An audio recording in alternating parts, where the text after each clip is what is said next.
আপনাদের প্রতি দৃষ্টি আকর্ষণ করছি, আপনারা এখনো যারা হাট বাজারে বিভিন্ন জায়গা থেকে অবস্থান করছেন, ওই সমস্ত জায়গা থেকে খুব দ্রুত মাহফিলের প্যান্ডেলের মধ্যে এসে উপস্থিত হয়ে যান। আপনাদেরকে সবার অনুরোধ জানাচ্ছি, দয়া করে কাহিনী সময় আপনারা মাহফিলের প্যান্ডেলের মধ্যে এসে উপস্থিত হয়ে যান।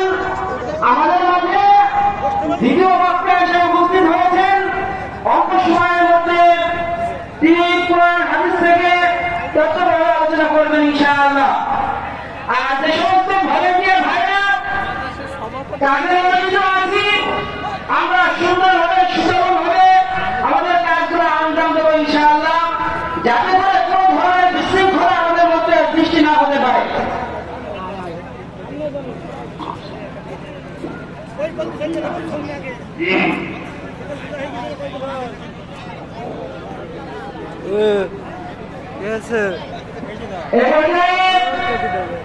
আপনাদের সামনে